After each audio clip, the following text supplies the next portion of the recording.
TRT social స్టడీస్లో economics content చూస్తున్నాం. దీంట్లో టాపిక్ డిమాండ్. డిమాండ్ అనగానేమి? ఒక వస్తువు కొనాలనే కోరిక మరియు కొనుగోలు శక్తి ఉంటే ఆ వస్తువుకు డిమాండ్ ఉందని అర్థం. సాధారణ పరిభాషలో డిమాండ్ అంటే ఏంటంటే గిరాకీ అని చెప్తాం. మనం ఏదైనా ఒక వస్తువుని మనం సాధారణంగా మాట్లాడుకునేటప్పుడు డిమాండ్ ఉందా, గిరాకీ ఉందా అంటుంటాం. అది సాధారణ పరిభాషలో. కానీ అర్థశాస్త్రంలో డిమాండ్ అంటే అర్థం ఏంటి అంటే వస్తువు కొనాలనే కోరికతో పాటు కొనుగోలు శక్తి ఉంటే ఆ వస్తువుకు డిమాండ్ ఉందని చెప్తాం. ఇక్కడ ధరకు డిమాండ్కు ఏ విధమైన సంబంధం ఉంటుంది అంటే విలోమ సంబంధం ఉంటుంది. అయితే డిమాండ్ని మనం 3 రకాలుగా చెప్తున్నాం. ధర డిమాండ్, నెంబర్ 1 ధర డిమాండ్, నెంబర్ 2 ఆదాయ డిమాండ్, నెంబర్ 3 జాత్యంతర డిమాండ్. దీంట్లో ఫస్ట్ ధర డిమాండ్, ధరకు డిమాండ్కు మధ్య విలోమ సంబంధం, అది పరిశీలించడం జరిగింది. నెక్స్ట్ ఆదాయ డిమాండ్.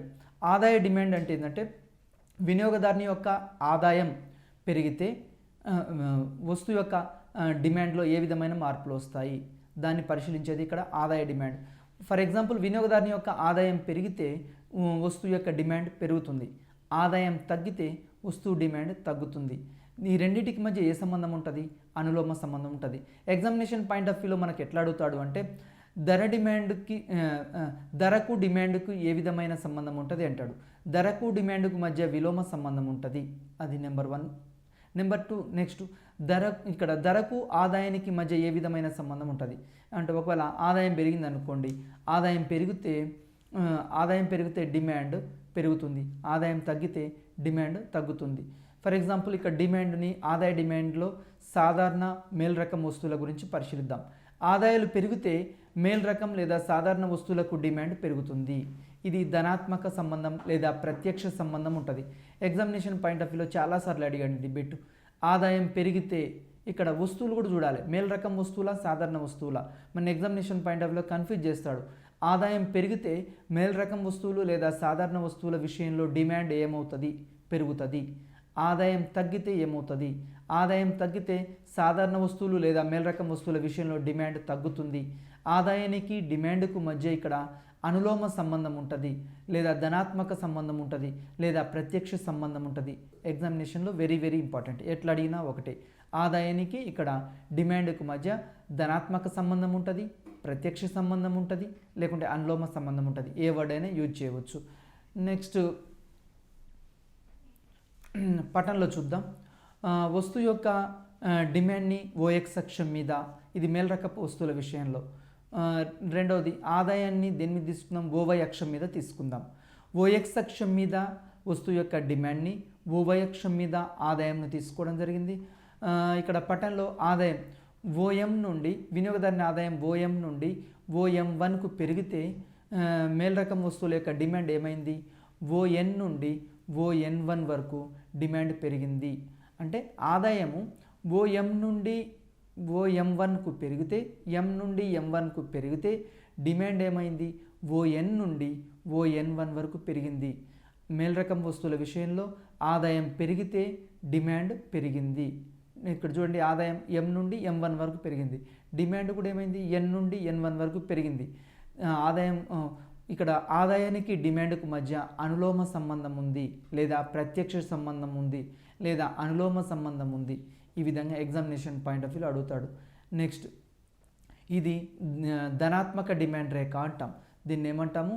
ధనాత్మక డిమాండ్ రేఖ అని చెప్తాము. అంటే ఎగ్జామినేషన్లో ఇంకొక విధంగా కూడా క్వశ్చన్ అడగవచ్చు మన్ని. ఆదాయానికి డిమాండ్కు మధ్య ఇక్కడ రేఖ ఏ విధంగా మారింది? ఆదాయ డిమాండ్ రేఖ ఎడమ నుండి కుడికి, ఇక్కడ ఏమవుతుంది? ఎడమ నుండి కుడికి పైకి వాలింది. అదే ధర డిమాండ్ విషయంలో ఎడమ నుండి కుడికి క్రిందికి వాలి ఉంటుంది, అది ధర డిమాండ్ విషయంలో. ఆదాయ డిమాండ్ విషయంలో ఇక్కడ చూడండి, ఎడమ నుండి కుడికి పైకి వాలి ఉంది. ఇది వెరీ వెరీ ఇంపార్టెంట్, చాలాసార్లు కన్ఫ్యూజ్ చేస్తుంటాడు ఎగ్జామ్లో. నెక్స్ట్, ఇది ధనాత్మక డిమాండ్ రేఖ. ఆదాయం మేల్ రకం వస్తువుల విషయంలో ఏమవుతుంది అంటే అనులోమ సంబంధం ఉంటుంది. నెక్స్ట్, రెండవది మేల్ రకం కాకుండా సాధారణ నాసిరకం వస్తువులు తీసుకుందాం.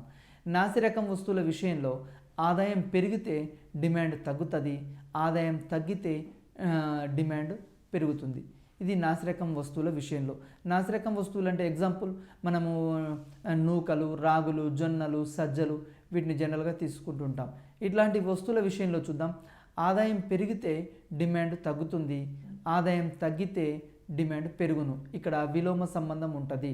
ఫర్ ఎగ్జాంపుల్, ఒక వ్యక్తికి ఓఎన్ ఆదాయం ఉందండి. ఓఎన్ ఆదాయం ఉంది. ఓఎన్ నుంచి ఆదాయము ఓఎన్1 వరకు పెరిగింది, ఆదాయం పెరిగింది. ఆదాయం పెరిగితే ఇక్కడ డిమాండ్ ఏమైంది? ఓఎం నుండి ఓఎం1కు తగ్గింది. ఈ పటంలో మనం ఈ గ్రాఫ్లో ఓఎక్స్ అక్షం మీద నాసిరకం వస్తువుల యొక్క డిమాండ్ని, ఓవై అక్షం మీద వినియోగదారుని ఇక్కడ ఆదాయాలను తీసుకోవడం జరిగింది. ఆదాయము ఓఎన్ నుండి ఓఎన్1 వరకు పెరిగితే డిమాండ్ ఏమైందంటే ఓఎం నుండి ఓఎం1కు తగ్గింది. ఒకవేళ ఆదాయము తగ్గితే డిమాండ్ ఇక్కడ ఓఎన్1 నుండి ఆదాయము ఓఎన్కి వినియోగదారుని ఆదాయం తగ్గితే డిమాండ్ ఏమైందంటే ఓఎం1 నుండి ఓఎంకు ఇక్కడ డిమాండ్ పెరుగుతుంది. ఇది ఎట్లా ఉంది అంటే ఆదాయానికి డిమాండ్కు మధ్య విలోమ సంబంధం ఉంటుంది, లేదా రుణాత్మక వాల్ని కలిగి ఉంది. ఇక్కడ డిమాండ్ రేఖ రుణాత్మక వాల్ని కలిగి ఉంది, లేదా మూల బిందువుకు కుంభాకారంగా ఉంది అని చెప్తున్నాం. ఇది వెరీ వెరీ ఇంపార్టెంట్, చాలాసార్లు అడిగాడు. నెక్స్ట్ పటంలో ఆదాయము ఎన్ నుండి ఎన్1కు పెరిగితే, ఎన్ నుండి ఎన్1కు పెరిగితే, ఓఎన్ నుండి ఎన్1కు పెరిగితే డిమాండ్ ఏమైంది? ఓఎం1 నుండి ఎంకు పెరిగింది, డిమాండ్ పెరిగింది. ఇక్కడ ఆదాయం పెరిగితే నాసిరకం వస్తువుల యొక్క డిమాండ్ ఏమవుతుందంటే తగ్గుతుంది. ఆదాయం పెరిగితే డిమాండ్ తగ్గుతుంది, ఎం నుండి ఎం1కు తగ్గుతుంది. నెక్స్ట్ ఆదాయ డిమాండ్ రేఖ సాధారణ మేల్రకపు వస్తువుల విషయంలో ధనాత్మక సంబంధం కలిగి ఉంటుంది. ఎగ్జామినేషన్ పాయింట్ ఆఫ్ వ్యూలో ఇట్లా అడుగుతాడు బిట్. ఎట్లా అడుగుతా అంటే ఆదాయ డిమాండ్ రేఖ సాధారణ వస్తువుల విషయంలో ఏ విధంగా ఉంటుంది? ఆప్షన్ ఏ రుణాత్మక వాలు, ఆప్షన్ బి ధనాత్మక వాలు, ఆప్షన్ సి పై రెండు, ఆప్షన్ డి ఏది కాదు అని ఇస్తాడు. అంటే ఇక్కడ ఎట్లా ఉంటుంది? ఆదాయానికి డిమాండ్కు మధ్య సాధారణ వస్తువుల విషయంలో ధనాత్మక వాలు కలిగి ఉంటుంది. అదేవిధంగా ఆదాయ డిమాండ్ రేఖ నాసిరకం వస్తువుల విషయంలో ఎట్లా ఉంటుంది? ఎగ్జామ్లో అడుగుతాడు. ఆప్షన్ ఏ ధనాత్మక వాలు, ఆప్షన్ బి రుణాత్మక వాలు, option C 0, option D infinity అని ఇస్తాడు. ఇక్కడ ఎట్లా ఉంటుందంటే నాసిరకం వస్తువుల విషయంలో ఆదాయానికి డిమాండ్కు మధ్య రుణాత్మక వాలు కలిగి ఉంటుంది. నెక్స్ట్ మూడోది చూద్దాం, జాత్యంతర డిమాండ్. ఫస్ట్ ధర డిమాండ్ చూసాం, తర్వాత ఆదాయ డిమాండ్ చూసాం, ఇప్పుడు జాత్యంతర డిమాండ్. జాత్యంతర డిమాండ్ అంటే ప్రత్యామ్నాయ పూరక వస్తువుల ధరల్లో మార్పు వల్ల డిమాండ్లో వచ్చే మార్పును జాత్యంతర డిమాండ్ అంటాము. ఇక్కడ ప్రత్యామ్నాయ వస్తువులు అంటే ఎగ్జాంపుల్ చూద్దాం. కాఫీ, టీ ఇవి ప్రత్యామ్నాయ వస్తువులు. పూరక వస్తువులు అంటే చూద్దాం. టీని తయారు చేయడానికి మనకు పాలు, షుగరు, టీ పొడి ఇవన్నీ యూజ్ చేస్తాం. దీన్ని పూరక వస్తువులు అని చెప్తుంటాం. ఇట్లాంటి జాత్యంతర డిమాండ్ అంటే ప్రత్యామ్నాయ పూరక వస్తువుల ధరల్లో మార్పు వల్ల డిమాండ్లో వచ్చే మార్పుని జాత్యంతర డిమాండ్ అంటాం. ఎగ్జామినేషన్ పాయింట్ ఆఫ్ వ్యూలో అడుగుతాడు. ప్రత్యామ్నాయ వస్తువులు, ప్రత్యామ్నాయ వస్తువుల్లో జాత్యంతర డిమాండ్ అనులోమ సంబంధం ఉంటుంది. ప్రత్యామ్నాయ వస్తువుల్లో ఎట్లుంటుంది? అనులోమ సంబంధం ఉంటుంది. ఒక వస్తువుకు బదులు, ఎందుకంటే ధర పెరిగింది అనుకోండి, ఒక వస్తువుకి బదులు మరొక వస్తువును కొనుగోలు చేసి ఇక్కడ సంతృప్తి పొందుతారు. ఫర్ ఎగ్జాంపుల్, టీ ధర పెరిగింది. టీ ధర పెరిగితే అందరు కాఫీని ఏం చేస్తారు? కాఫీకి డిమాండ్ పెరుగుతుంది. అంటే ప్రత్యామ్నాయ వస్తువుల విషయంలో ధరకి డిమాండ్కి మధ్య అనులోమ సంబంధం ఉంటుంది. ఇది very very important, examination point of వ్యూలో అడుగుతాడు. ఇక్కడ చూద్దాం, ఇదే ఎగ్జాంపుల్. ఓఎక్స్ అక్షం మీద టీ డిమాండ్ను తీసుకుందాం, ఓవై అక్షం మీద కాఫీ డిమాండ్ తీసుకోవడం జరిగింది. ఇక్కడ ఓఎక్స్ అక్షం మీద టీ డిమాండ్, ఓవై అక్షం మీద కాఫీ, ఇక్కడ ధరను తీసుకుందాం, కాఫీ ధర. ఇక్కడ కాఫీ ధర పెరిగిందనుకోండి, ఓఎం నుండి ఎం1 వరకు కాఫీ ధర పెరిగితే, కాఫీ ధర ఓఎం నుండి ఓఎం1 వరకు ఇక్కడ పెరిగితే అప్పుడు ఆటోమేటిక్గా కాఫీ ధర పెరిగితే కాఫీ తాగే వాళ్ళందరూ మానేసి టీకి వెళ్తున్నారు. ఇక్కడ చూడండి, టీ డిమాండ్ ఏమైంది? అంతకుముందు ఓఎన్ పరిమాణం మాత్రమే టీ డిమాండ్ ఉండేది. ఇప్పుడు టీ డిమాండ్ ఏమైందంటే ఓఎన్1 వరకు పెరిగింది. అంటే కాఫీ ధర ఎం నుండి ఎం1 వరకు పెరగడం వల్ల టీ డిమాండ్ ఏమైంది? ఎన్ నుండి ఎన్1 వరకు పెరిగింది. కాఫీ ధర పెరిగితే టీ డిమాండ్ పెరుగును. అంటే ఎగ్జామినేషన్ పాయింట్ ఆఫ్ వ్యూలో ఎట్లా ఇస్తాడు అంటే ప్రత్యామ్నాయ వస్తువుల విషయంలో డిమాండ్ ఏ విధంగా ఉంటుంది? ధనాత్మక వాల్ని కలిగి ఉంటుంది, లేకుంటే అనులోమ సంబంధాన్ని కలిగి ఉంటుంది. అనులోమ సంబంధం కలిగి ఉంటుంది. ఎం1 వరకు పెరిగిన, ఇక్కడ ఎం1 వరకు పెరిగితే టీకి డిమాండ్ ఏమైంది? ఎన్ నుండి N1 వరకు పెరిగింది. ఇది ధనాత్మక రేఖ లేక అనులోమ సంబంధం కలిగి ఉంది. ప్రత్యామ్నాయ వస్తువుల్లో ఇక్కడ అంటే ఫర్ ఎగ్జాంపుల్ ఒక వస్తువుకు బదులు మరొక వస్తువుని ఇక్కడ వాడుతూ ఉంటారు. అదేవిధంగా పూరక వస్తువులు, ప్రత్యామ్నాయ వస్తువులు, ఉదాహరణకి ఇక్కడ ప్రత్యామ్నాయ వస్తువులకు సంబంధించి పూరక వస్తువులకు సంబంధించి ఒక ఎగ్జాంపుల్ తీసుకుందాం. పూరక వస్తువులు అంటే ఏంటంటే కారుకి డిమాండ్ ఉందనుకోండి, ఆటోమేటిక్గా కార్కి డిమాండ్ ఉంటే పెట్రోల్ కూడా కార్లో యూజ్ చేయాలి, కాబట్టి పెట్రోల్కి డిమాండ్ ఉండాలి. లేకుంటే ఇంకొక ఎగ్జాంపుల్, మనము షూ యూజ్ చేస్తున్నాం, షూకి కంపల్సరీగా ఏముండాలి, సాక్స్ ఉండాలి. ఇక్కడ వీటిని ఏమంటామంటే పూరక వస్తువులు అంటాం. కారు, పెట్రోలు, వీటిలో ప్రధాన వస్తువు ధర పెరిగితే, ఒక వస్తువు ధర పెరిగిందనుకోండి, పెట్రోల్ డిమాండ్, ఇక్కడ కార్ ధర పెరిగితే పెట్రోల్ డిమాండ్ ఏమవుతుంది, తగ్గుతుంది. అదేవిధంగా పూరక వస్తువుల్లో జాత్యంతర డిమాండ్ విలోమ సంబంధాన్ని లేదా రుణాత్మక సంబంధాన్ని కలిగి ఉంటుంది. ఎగ్జామినేషన్ పాయింట్ ఆఫ్ వ్యూలో అడుగుతాడు, పూరక వస్తువుల్లో జాత్యంతర డిమాండ్ ఏ విధంగా ఉంటుంది? ఆప్షన్ ఏ ధనాత్మక సంబంధం, ఆప్షన్ బి రుణాత్మక సంబంధం, ఆప్షన్ సి పై రెండు, ఆప్షన్ డి ఏది కాదు. ఇక్కడ ఎట్లా ఉంటుంది, పూరక వస్తువుల్లో జాత్యంతర డిమాండ్ విలోమ సంబంధం లేకుంటే రుణాత్మక సంబంధం కలిగి ఉంటుంది. నెక్స్ట్, ఇది రుణాత్మక లేదా విలోమ సంబంధాన్ని తెలుపుతుంది. అదేవిధంగా మూడోది, పూరక వస్తువుల జాత్యంతర డిమాండ్ రేఖ రుణాత్మక వాల్ని కలిగి ఉంటుంది. రుణాత్మక వాలు అంటే ఎడమ నుండి కుడికి క్రిందికి వాలి ఉంటుంది. పూరక వస్తువుల విషయంలో డిమాండ్ రేఖ ఎటువైపు వాలి ఉంటుంది అంటాడు, ఎడమ నుండి కుడికి క్రిందికి వాలి ఉంటుంది. ఇది ఇంపార్టెంట్. నెక్స్ట్, డిమాండ్ అంచనా, దీన్ని డిమాండ్ ఫోర్కాస్టింగ్ అని చెప్తాం. ఒక వస్తువు డిమాండ్లో భవిష్యత్తు కాలంలో వచ్చే మార్పులను తెలుసుకుంటకు డిమాండ్ అంచనా వేస్తారు. ఫర్ ఎగ్జాంపుల్, భవిష్యత్తులో బంగారం ధరలు ఏమవుతాయి, లేకుంటే టమాటా ధర ఏమవుతుంది, ఉల్లిగడ్డ ధర ఏమవుతుంది, ఇట్లాంటివి డిమాండ్ గురించి అంచనాలని ఒకసారి పరిశీలిద్దాం. దీన్ని సూక్ష్మ స్థూల తర్వాత పరిశ్రమ స్థాయిలో తయారు చేస్తారు. అంటే ఎగ్జాంపుల్, జనరల్గా ఏం చేస్తున్నామంటే చిన్న చిన్న పరిశ్రమల్లో లేకుంటే పరిశ్రమల్లో ఏం చేస్తుంటాం, వస్తువుల ధరలు ఏ విధంగా ఉంటాయి అంచనా వేస్తుంటాం. మరి ఈ యొక్క జాత్యంతర డిమాండ్కి సంబంధించి మరి ప్రాధాన్యత ఏంది, మనకేంటంటే వ్యాపార స్థాయిలో నిర్ణయాలు చేయుటకు డిమాండ్ని అంచనా వేయడం అవసరం. అంటే ఫర్ ఎగ్జాంపుల్, బిజినెస్ చేయాలి, బిజినెస్లో మనకేమవుతుంది, నిర్ణయాలు తీసుకోవడానికి, అంటే ఒక వస్తువుని ఉత్పత్తి చేయాలి అంటే డిమాండ్ ఎట్లా ఉంటుంది, ఉంటుందా ఉండదా, ఇట్లాంటివి అంచనా వేయడానికి. కాబట్టి ఈ క్రింది విషయాల్లో ప్రాధాన్యత కలిగి ఉంటుంది. నెంబర్ 1, ఉత్పత్తి ప్రణాళిక. ఉత్పత్తి ప్రణాళిక చేసేటప్పుడు కూడా ఇక్కడ జాత్యంతర డిమాండ్ని పరిగణలోకి తీసుకుంటాం. అంటే ఇక్కడ ఎందుకు పరిగణలోకి తీసుకుంటాము అంటే, ఒక వస్తువుకి యొక్క డిమాండ్ ఎట్లా ఉంటుంది, ధరకు ఏ విధమైన సంబంధం ఉంటుంది, ధర డిమాండు, ఆదాయ డిమాండు, జాత్యంతర డిమాండ్, వీటి యొక్క ప్రాధాన్యత ఏంటి అంటే, వస్తువుని ఉత్పత్తి చేసేటప్పుడు ఫర్ ఎగ్జాంపుల్, ఈ సంవత్సరం మనము మిర్చి వేసాము, నెక్స్ట్ ఇయర్ మిర్చి వేయాలన్నా వద్దా, లేకుంటే ఇప్పుడు మొబైల్ ఫోన్స్ ఉత్పత్తి చేస్తున్నాం, ఏదైనా కంపెనీ ఎగ్జాంపుల్ శాంసంగ్ ఉత్పత్తి చేస్తున్నాం అనుకోండి, మరి వీరి యొక్క ప్లాన్స్ వేసేటప్పుడు ఇది ఉపయోగపడుతుంది. నెక్స్ట్, అదేవిధంగా వ్యాపార నియంత్రణ కూడా ఈ యొక్క జాత్యంతర డిమాండ్ అనేది మనకు ఉపయోగపడుతూ ఉంటుంది.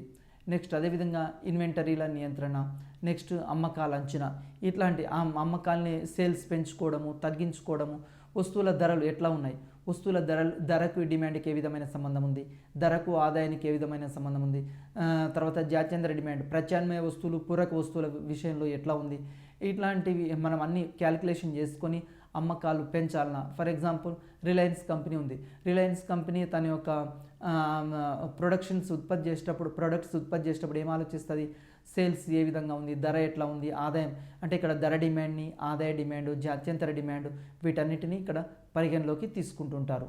నెక్స్ట్, అదేవిధంగా అభివృద్ధి అంచనా, ఒక ఇండస్ట్రీ ఒక పరిశ్రమ అభివృద్ధి చెందాలి అన్నప్పుడు కూడా ఇక్కడ వీటన్నిటిని పరిగణలోకి తీసుకొని, అంటే ఇంకా ఎక్స్టెన్షన్ చేయాలన్నా వద్దా, ఇంకా వేరే బ్రాంచ్లు పెట్టాలా వద్దా, ఇట్లాంటివి కూడా ఇది ఉపయోగపడుతుంటుంది. అదేవిధంగా విధానాల రూపకల్పన, గవర్నమెంట్ పాలసీలు చేసేటప్పుడు, తర్వాత ప్రణాళికలు చేసేటప్పుడు, బడ్జెట్ తయారు చేసేటప్పుడు కూడా ఇక్కడ ఉపయోగపడుతుంటుంది. అదేవిధంగా ఇండస్ట్రీస్ కూడా టాటా, బిర్లా, రిలయన్స్ వాళ్ళు కూడా తమ యొక్క కంపెనీ యాక్షన్ ప్లాన్స్ రూపొందించుకునేటప్పుడు ఇక్కడ జాత్యంతర డిమాండ్ని, ఆదాయ డిమాండ్, వీటిని పరిగణలోకి తీసుకుంటారు. పై అంశాల్లో డిమాండ్ అంచనా ఉపయోగపడుతుంది, మనకు very very important. Examination point of వ్యూలో ఏమి ఇస్తాడంటే, ఇక్కడ డిమాండ్ అంచనా ఈ క్రింది అంశాల్లో ఉపయోగపడును అని ఇస్తాడు. ఆప్షన్ ఏ విధానాల తయారీ, ఆప్షన్ బి వ్యాపార నియంత్రణ, ఆప్షన్ సి అమ్మకాల అంచనా, ఆప్షన్ డి అభివృద్ధి అంచనా, ఆప్షన్ ఈ పైవన్నీ అని ఇచ్చాడు అనుకోండి. ఇక్కడ ఏంటిది పైవన్నీ ఆన్సర్ వస్తుంది. ఇవన్నీ కూడా ఎగ్జామ్లో ఇట్లా కూడా క్వశ్చన్ అడగవచ్చు, పైవన్నీ కింద అడగవచ్చు, ఇంకో విధంగా కూడా అడగవచ్చు. డిమాండ్ అంచనాకు సంబంధించి ఒక మూడేమో అయినవి ఇస్తాడు, నాలుగోది కాంది ఇస్తాడు. ఇట్లాంటప్పుడు మనం అక్కడ డిస్క్రిమినేషన్ చేయాలి. ఎగ్జామినేషన్లో ఇట్లా గుర్తుంచుకొని చదవండి. నెక్స్ట్ డిమాండ్ వ్యాకోచత్వం. డిమాండ్ వ్యాకోచత్వం అంటే ధరలో ఎంత శాతం మార్పు వల్ల డిమాండ్లో ఎంత శాతం మార్పు వస్తుందో తెలిపేదాన్ని ఇక్కడ డిమాండ్ వ్యాకోచత్వం అంటాం. అంటే ధర ఎంత శాతం మారితే డిమాండ్లు పరిమాణంలో కూడా ఎంత శాతం మార్పు వస్తుందో తెలిపేదాన్ని ఇక్కడ డిమాండ్ వ్యాకోచత్వం అంటాం. ఈ డిమాండ్ వ్యాకోచత్వం అనే భావాన్ని ఎవరు అభివృద్ధి చేశారంటే మార్షల్ అభివృద్ధి చేశాడు. ఎగ్జామినేషన్ పాయింట్ ఆఫ్ వ్యూలో అడుగుతాడు, డిమాండ్ వ్యాకోచత్వం అనే భావాన్ని అభివృద్ధి చేసిన ఆర్థికవేత్త ఎవరు? Option A Adam Smith, option B Ricardo, option C Marshall, option D Paul Samuelson. ఇక్కడ ఎవరు? మార్షల్ అభివృద్ధి చేస్తాడు. ఈ విధంగా డిమాండ్ వ్యాకోచత్వం అనే భావాన్ని ఇక్కడ మార్షల్ అభివృద్ధి చేయడం జరిగింది. డిమాండ్ వ్యాకోచత్వం ఎట్లా తెలుసుకుంటాం, ఎట్లా క్యాలిక్యులేట్ చేస్తామంటే డిమాండ్ వ్యాకోచత్వం ఈజ్ ఈక్వల్ టు డిమాండ్లో మార్పు శాతం బై ధరలో మార్పు శాతం. డిమాండ్లో మార్పు శాతం బై ధరలో మార్పు శాతం. Change in D by change in P అని చెప్తాం. అంటే ఒక వస్తువు యొక్క డిమాండ్లో ఎంత శాతం మార్పు వచ్చింది, దాన్ని ధరలో వచ్చిన మార్పు శాతంతో భాగాహారం చేస్తే డివైడ్ చేస్తే ఏమొస్తుందంటే డిమాండ్ వ్యాకోచత్వం వస్తుంది. ఈ డిమాండ్ వ్యాకోచత్వం యొక్క రకాలు ఉన్నాయి. మరి ఏవి? ఒకసారి ధర డిమాండ్ వ్యాకోచత్వం, రెండోది ఆదాయ డిమాండ్ వ్యాకోచత్వం, మూడోది జాత్యంతర డిమాండ్ వ్యాకోచత్వం. ఫస్ట్ ధర డిమాండ్ వ్యాకోచత్వం గురించి పరిశీలిద్దాం. డిమాండ్లో వచ్చిన అనుపాత మార్పు ధరలో మార్పు శాతంకు అనుగుణంగా డిమాండ్లో వచ్చే మార్పు శాతాన్ని ఇక్కడ ధర డిమాండ్ వ్యాకోచత్వం అంటారు. దీన్ని ఎవరు అభివృద్ధి చేశారు? మార్షల్ అభివృద్ధి చేయడం జరిగింది. అంటే ఒక వస్తువు యొక్క ధరలో ఎంత శాతం మార్పు వచ్చింది, దానివల్ల డిమాండ్లో ఎంత శాతం పెరిగిందా తగ్గిందా, ఎంత శాతం మార్పు వచ్చింది, ఈ విధంగా పరిశీలించడాన్ని ఇక్కడ ధర డిమాండ్ వ్యాకోచత్వం అని చెప్తాం. ధర డిమాండ్ వ్యాకోచత్వం is equal to examination point of వ్యూలో మనకు ఇంపార్టెంట్ ఎట్లా ఇస్తాడంటే ధర డిమాండ్ వ్యాకోచత్వం is equal to option A డిమాండ్లో వచ్చిన అనుపాత మార్పు బై ధరలో వచ్చిన అనుపాత మార్పు, ఆప్షన్ బి ధరలో వచ్చిన అనుపాత మార్పు బై డిమాండ్లో వచ్చిన అనుపాత మార్పు, ఆప్షన్ సి ధరలో వచ్చిన అనుపాత మార్పు బై ధరలో వచ్చిన అనుపాత మార్పు మార్పు మరియు జాత్యంతర డిమాండ్. ఈ విధంగా ఇక్కడ కొన్ని ఇస్తుంటాడు. ఇట్లా ఇచ్చినప్పుడు మనకు కరెక్ట్ ఆన్సర్ ఏంటంటే ధర డిమాండ్ వ్యాకోచత్వం ఈజ్ ఈక్వల్ టు డిమాండ్లో వచ్చిన అనుపాత మార్పు అంటే change in Q by Q, ధరలో వచ్చిన అనుపాత మార్పు change in P by P. Very very important, చాలాసార్లు అడిగాడు ఎగ్జామ్లో. ధర డిమాండ్ వ్యాకోచత్వం is equal to change in Q by Q అంటే డిమాండ్లో వచ్చిన అనుపాత మార్పు by change in P by P అంటే ధరలో వచ్చిన అనుపాత మార్పు. దీన్ని ఈక్వేషన్ ఒకసారి పరిశీలిద్దాం.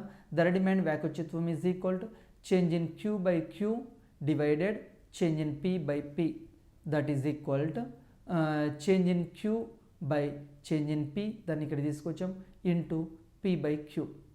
ఈ విధంగా ధర డిమాండ్ వ్యాకోచత్వం సూత్రం ఏంటిది అంటే change in Q by change in P అంటే డిమాండ్లో వచ్చిన మార్పు బై ధరలో వచ్చిన మార్పు ఇంటూ పి బై క్యూ, ధర ఇంటూ పరిమాణం.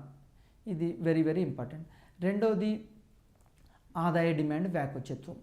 ఆదాయ డిమాండ్ వ్యాకోచత్వం అంటే వినియోగదారుని ఆదాయం మారినప్పుడు అతని కొనుగోలు అంటే వినియోగదారుని ఆదాయం మారింది అంటే వినియోగదారుని ఆదాయం పెరిగితే డిమాండ్ ఏమవుతుంది? పెరుగుతుంది. వినియోగదారుని ఆదాయం తగ్గితే డిమాండ్ తగ్గుతుంది. ఈ విధంగా వినియోగదారుని ఆదాయం పెరిగినా తగ్గినా అతని కొనుగోలు పరిమాణంలో పెరగడము తగ్గడం, ఈ విధంగా మార్పుని ఇక్కడ ఆదాయ డిమాండ్ వ్యాకోచత్వం అంటాం. అంటే వినియోగదారుని ఆదాయం మారినప్పుడు అంటే వినియోగదారుని ఆదాయం పెరిగితే డిమాండ్ పెరగడము, వినియోగదారుని ఆదాయం తగ్గితే డిమాండ్ తగ్గడము, ఈ విధంగా ఈ మార్పును పరిశీలించడాన్ని ఆదాయ డిమాండ్ వ్యాకోచత్వం అంటాం. వినియోగదారుని ఆదాయంలో వచ్చిన శాతం మార్పుకు అతని యొక్క డిమాండ్లో కలిగిన శాతం మార్పుకు మధ్య పరిశీలించడాన్ని ఆదాయ డిమాండ్ వ్యాకోచత్వం అంటాం. ఆదాయ డిమాండ్ వ్యాకోచత్వం. దీన్ని ఎన్వై ఈజ్ ఈక్వల్ టు డిమాండ్లో వచ్చిన మార్పు శాతం బై ఆదాయంలో వచ్చిన మార్పు శాతం. ఏ విధంగా పరిశీలిస్తున్నాం? ఆదాయ డిమాండ్ వ్యాకోచిత్వం ఈజ్ ఈక్వల్ టు డిమాండ్లో వచ్చిన మార్పు శాతం బై ఆదాయంలో వచ్చిన మార్పు శాతం. మన్నిక గల వస్తువుల విషయంలో ఒకసారి పరిశీలిద్దాం ఎట్లా ఉంటుందో. ఆదాయ డిమాండ్ చాలాసార్లు అడిగాడు ఎగ్జామినేషన్ పాయింట్ ఆఫ్ వ్యూలో ఇంపార్టెంట్. మన్నిక గల వస్తువుల విషయంలో ఆదాయ డిమాండ్ వ్యాకోచత్వం ధనాత్మకంగా ఉంటుంది. Very very important. మన్నిక గల వస్తువుల విషయంలో ఆదాయ డిమాండ్ వ్యాకోచత్వం ఆప్షన్ ఏ రుణాత్మకము, ఆప్షన్ బి ధనాత్మకము, ఆప్షన్ సి మార్పు లేదు, ఆప్షన్ డి ఇన్ఫినిటీ. ఆన్సర్ ఏంది? మన్నిక గల వస్తువుల విషయంలో ఆదాయ డిమాండ్ వ్యాకోచత్వం ధనాత్మకంగా ఉంటుంది. అంటే ఇక్కడ వినియోగదారుని యొక్క ఆదాయం పెరుగుతూ ఉంటే డిమాండ్ పెరుగుతుంది. ఫర్ ఎగ్జాంపుల్ ఆభరణాలు ఉన్నాయి, వజ్రాలు ఉన్నాయి, ధర పెరిగితే ఏమవుతుంది? డిమాండ్ ఇంకా పెరుగుతుంది. ఎందుకు అంటే మన్నిక గల వస్తువుల విషయంలో ఆదాయం పెరిగితే డిమాండ్ పెరుగుతుంది. అదే నాసిరకం వస్తువుల విషయంలో రుణాత్మక సంబంధం ఉంటుంది. ఫర్ ఎగ్జాంపుల్ నాసిరకం వస్తువులు ఉన్నాయి, ఆదాయం పెరిగింది అనుకోండి డిమాండ్ తగ్గుతుంది. ఫర్ ఎగ్జాంపుల్ ఇంతకుముందు నూకలు తినేవాళ్ళు ఉన్నారు, ఇప్పుడు ఆదాయము పెరిగింది అనుకోండి, ఆదాయం పెరిగితే నూకల నుంచి మామూలు రైస్ బియ్యం తినడానికి అలవాటు పడతారు. ఒకవేళ ఇంకా ఆదాయం పెరిగింది అనుకోండి, సామ్ మసూరి ఇట్లా ఇంకా ఆదాయం పెరిగింది అనుకోండి, ఇంకా ఎక్కువ రకం క్వాలిటీ యూజ్ చేయడం, బాస్మతి రైస్ యూజ్ చేయడం.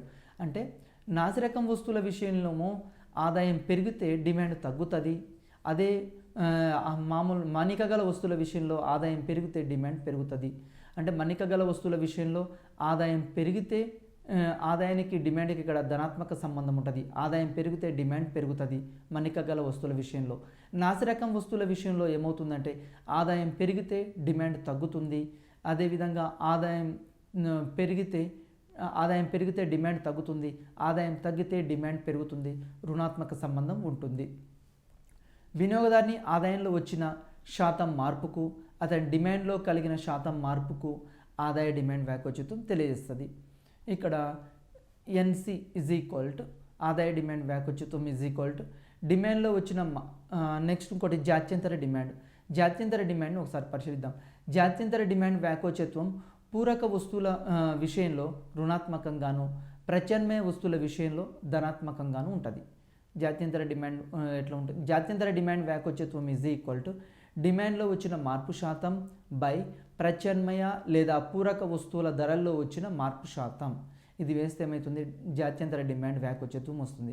ఎగ్జామినేషన్ పాయింట్ ఆఫ్ వ్యూలో చాలాసార్లు ఇది అడిగాడు, ఒకసారి గుర్తుంచుకోండి.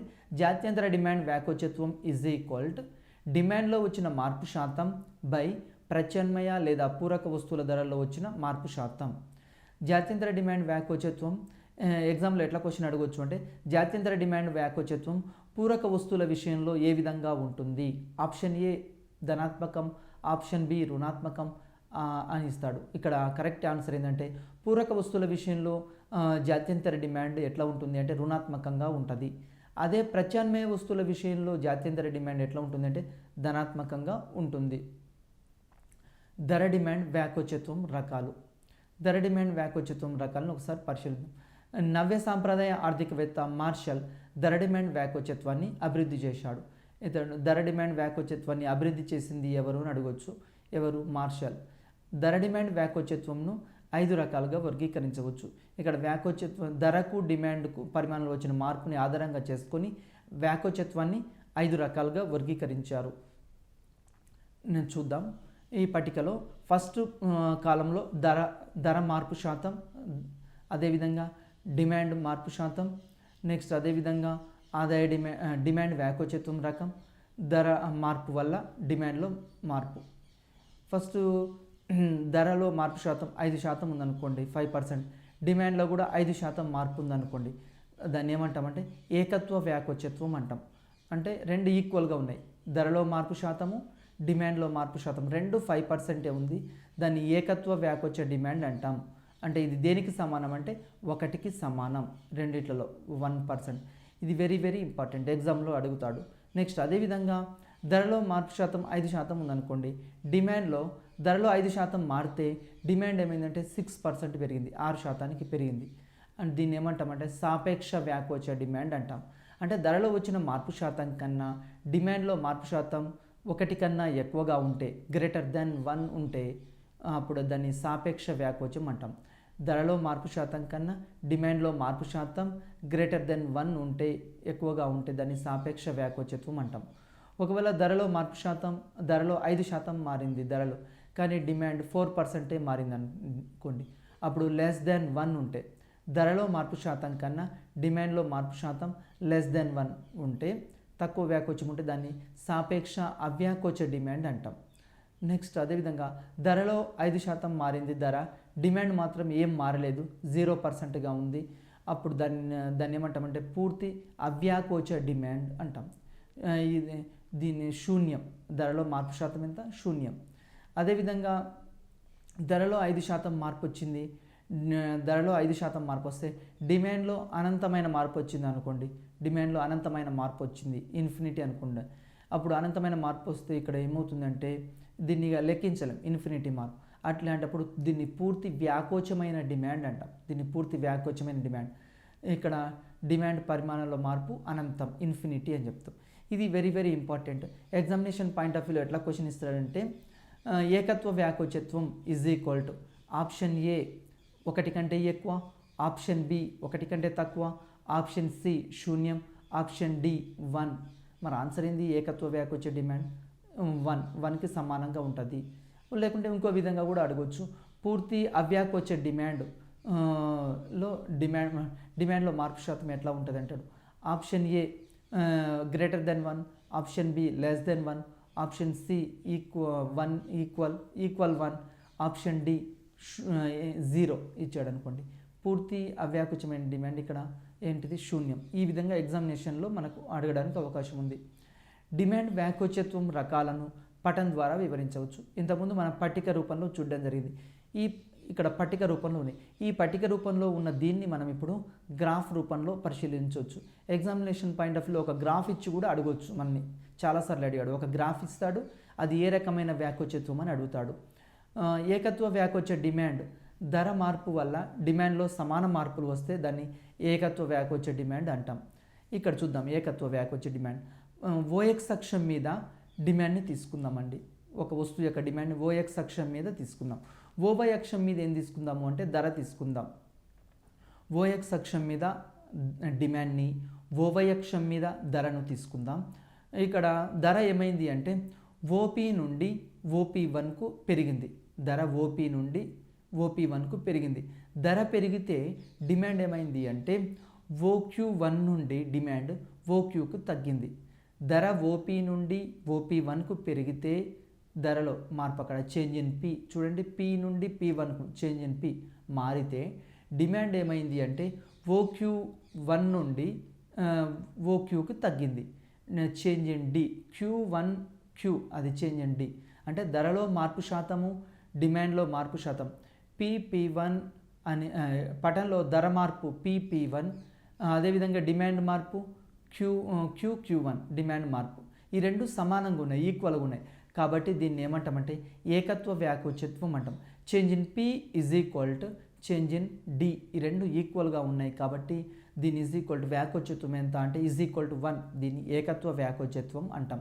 ఎగ్జామినేషన్లో పటం ఇచ్చి కూడా అడుగుతుంటాడు, కాబట్టి మనం కాన్సన్ట్రేషన్ చేయాలి ఇక్కడ. నెక్స్ట్ రెండోది సాపేక్ష వ్యాకోచ డిమాండ్. సాపేక్ష వ్యాకోచ డిమాండ్ ఇక్కడ ఓఎక్స్ అక్షం మీద ఎక్స్ వస్తువు యొక్క డిమాండ్ని, ఓవై అక్షం మీద ఎక్స్ వస్తువు ఇక్కడ ఎక్స్ వస్తువు యొక్క ధరని తీసుకోవడం జరిగింది. ధర తీసుకున్నాం. ఓవై అక్షం మీద ధరని, ఓఎక్స్ అక్షం మీద డిమాండ్ని తీసుకోవడం జరిగింది. ధర ఏమైంది అంటే ఓపీ నుండి ధర ఓపీ1కు పెరిగింది. ధర ఏమైంది? ఓపీ నుండి ఓపీ1కు ధర పెరిగింది. ధర పెరిగితే డిమాండ్ ఏమైంది? ఓక్యూ ఎక్స్ నుండి ఓక్యూ1కు తగ్గింది. అంటే ఇక్కడ ధర డిమాండ్ ఏమైందంటే ఓక్యూ నుండి ఓక్యూ1కు తగ్గింది. ధర పి నుండి పి1కు పెరిగితే, ధర పి నుండి పి1కు పెరిగితే డిమాండ్ ఏమైంది? క్యూ నుండి క్యూ1కు తగ్గింది. అంటే ధరలో మార్పు కన్నా డిమాండ్లో మార్పు శాతం ఎక్కువగా ఉంది. ఇక్కడ ధరలో మార్పు కన్నా డిమాండ్లో మార్పు శాతం ఎక్కువగా ఉంది. దీన్ని గ్రేటర్ దెన్ 1 అంటాం. అంటే దీన్ని సాపేక్ష వ్యాకోచ డిమాండ్. ధరలో మార్పు శాతం కన్నా డిమాండ్ పరిమాణంలో మార్పు శాతం ఎక్కువగా ఉంది. ఇది ఎట్లా ఉంది? గ్రేటర్ దెన్ 1 ఉంది. సాపేక్ష వ్యాకోచమైన డిమాండ్ అంటాం. ఎగ్జామినేషన్ పాయింట్ ఆఫ్ వ్యూలో ఇది ఇంపార్టెంట్. చేంజ్ ఇన్ పీ కన్నా change in Q greater than 1 ఉంది. దీన్ని సాపేక్ష వ్యాకోచ డిమాండ్ అంటాం. నెక్స్ట్ పటంలో ధర మార్పు PP1 భాగం. పటంలో ధర మార్పు PP1 భాగం. అదేవిధంగా డిమాండ్లు చూద్దాం. QQ1 డిమాండ్లో మార్పు భాగం. QQ1 డిమాండ్లో మార్పు భాగం ఎక్కువ, అంటే PP1 కంటే QQ1 పరిమాణం అనేది ఎక్కువగా ఉంది. దీన్ని సాపేక్ష వ్యాకోచ డిమాండ్ అంటాం. నెక్స్ట్ మూడోది సాపేక్ష అవ్యాకోచ డిమాండ్. సాపేక్ష అవ్యాకోచ డిమాండ్ అంటే ధర మార్పు కన్నా డిమాండ్లో తక్కువ మార్పు వస్తే దాన్ని సాపేక్ష అవ్యాకోచ మార్పు అంటాం. ఫర్ ఎగ్జాంపుల్ ధర చూడండి, పటంలో OX అక్షం మీద డిమాండ్ని, OY అక్షం మీద ధరను తీసుకోవడం జరిగింది. ధర అనేది OP1 నుండి OPకి తగ్గితే, ధర OP1 ఉన్నప్పుడు డిమాండ్ ఎంత ఉంది? OQ ఉంది. ధర OPకి తగ్గితే డిమాండ్ ఏమైంది? OQ1కు పెరిగింది. ధర అనేది OP1 నుండి OP1కు తగ్గితే, OP1 నుండి OPకి తగ్గితే డిమాండ్ ఏమైంది అంటే Q నుండి Q1కి పెరిగింది. ధరలో మార్పు శాతం కన్నా చేంజ్ ఇన్ P, ఇక్కడ PP1 కంటే QQ1 మార్పు శాతం ఎట్లుంది? తక్కువ ఉంది. అంటే ధరలో మార్పు కన్నా డిమాండ్ పరిమాణంలో మార్పు తక్కువగా ఉంది, లెస్ దెన్ 1. దీన్ని సాపేక్ష అవ్యాకోచ డిమాండ్ అంటాం. దీన్ని సాపేక్ష అవ్యాకోచ డిమాండ్. పటంలో ధర మార్పు PP1 భాగం. పటంలో ధర మార్పు PP1 భాగం. అదేవిధంగా డిమాండ్ మార్పు QQ1 ఇది ఎట్లా ఉంది అంటే తక్కువ ఉంది. దీన్ని సాపేక్ష అవ్యాకోచ డిమాండ్ అంటాం. నెక్స్ట్ నాలుగోది పూర్తి అవ్యాకోచ డిమాండ్. వెరీ వెరీ ఇంపార్టెంట్ అండి. ఎగ్జామినేషన్ పాయింట్ ఆఫ్ వ్యూలో పటం ఇస్తాడు. పటం ఇచ్చిది సాపేక్ష వ్యాకోచమైందా, సాపేక్ష అవ్యాకోచమైందా, పూర్తి వ్యాకోచమైందా, పూర్తి అవ్యాకోచమైందా, ఇట్లా క్వశ్చన్స్ ఇస్తాడు. కాబట్టి నాలుగోది పూర్తి అవ్యాకోచ డిమాండ్. పూర్తి అవ్యాకోచ డిమాండ్. ఇక్కడ OX అక్షం మీద డిమాండ్ని, OY అక్షం మీద ధరను తీసుకోవడం జరిగింది. OY అక్షం మీద ధరను తీసుకోవడం జరిగింది. ధరలో ఎంత శాతం మార్పు వచ్చినా కానీ డిమాండ్లో మార్పు శాతం లేదు. ఇక్కడ ధర చూడండి, ధర OP నుండి OP1కు పెరిగింది. డిమాండ్ ఏమైంది? OQ నుండి OQ ఏముంది? డిమాండ్ OQ ఉంది. ఒకవేళ ధర పెరిగితే డిమాండ్ కూడా OQ అంతే ఉంది. డిమాండ్ సేమ్ ఉంది, DDగా ఉంది, ఇక్కడ సేమ్ ఉంది. అంటే కాబట్టి ధర ఎంత శాతం పెరిగినా కానీ డిమాండ్లో ఏం మార్పు రాకుంటే దీన్ని పూర్తి అవ్యాకోచ డిమాండ్ అంటాం. ఇక్కడ వ్యాకోచత్వం =0గా ఉంటుంది. పూర్తి అవ్యాకోచమైన demand. Very very important. Examination point of వ్యూలో ఏమిస్తాడంటే పూర్తి అవ్యాకోచ డిమాండ్ వ్యాకోచత్వం అని ఇస్తాడు. ఇక్కడ 0 అంటే ధరలో ఎంత శాతం మార్పు వచ్చినా కానీ డిమాండ్లో ఏం శాతం మార్పు రాదు. మరి ఇట్లాంటి వస్తువులు బయట ఉంటాయా? ఫర్ ఎగ్జాంపుల్ మనం ఉపయోగించే నిత్యావసర వస్తువులు ఉన్నాయండి. ఇప్పుడు బియ్యం ఉంది, లేకుంటే నూకలు ఉన్నాయి. ఇట్లాంటి నిత్యావసర వస్తువులు మనం ధర పెరిగింది అనే ఉద్దేశంతో అన్నం తినకుండా ఉండలేస్తామా? ఉండలేము. కాబట్టి నాసిరకం వస్తువుల విషయంలో, లేకుంటే నిత్యావసర వస్తువుల విషయంలో ధరలో ఎంత మార్పు వచ్చినా కానీ డిమాండ్ మాత్రం మారదు. ఇది పూర్తి అవ్యాకోచమైన డిమాండ్. నెక్స్ట్ ఇదే ఇక్కడ పటంలో చూడండి, ధర P నుంచి P1కు పెరిగితే, ధర P నుంచి P1కు పెరిగితే, P1 నుండి Pకి తగ్గినా కానీ, ధర పెరిగినా కానీ, ధర P నుండి P1కు పెరిగినా కానీ, P1 నుండి Pకి తగ్గినా కానీ డిమాండ్ ఎట్లా ఉంది? OQగానే ఉంది. డిమాండ్ OQగానే ఉంది. డిమాండ్లో ఏం మార్పు లేదు. ఈ విధంగా మార్పు లేకపోవడాన్ని ఇక్కడ ఏమని చెప్తాము? పూర్తి అవ్యాకోచ డిమాండ్ అని చెప్తాము. దీన్ని పూర్తి అవ్యాకోచ డిమాండ్ అంటాం. ఎగ్జామినేషన్ పాయింట్ ఆఫ్ వ్యూలో ఎట్లా ఇస్తాడంటే పూర్తి అవ్యాకోచ డిమాండ్ రేఖ ఎట్లా ఉంటుంది? OX అక్షానికి సమాంతరము. ఆప్షన్ ఏ OX అక్షానికి సమాంతరము, ఆప్షన్ బి OY అక్షానికి సమాంతరము, ఆప్షన్ సి ఎడమ నుండి కుడికి, ఆప్షన్ సి కుడి నుండి ఎడమకు పైకి వాలి ఉంటుంది. ఇక్కడ ఆన్సర్ ఏంది? పూర్తి అవ్యాకోచమైన డిమాండ్ రేఖ OY అక్షానికి సమాంతరంగా ఉంటుంది. వెరీ వెరీ ఇంపార్టెంట్ బిట్, చాలాసార్లు అడిగాడు.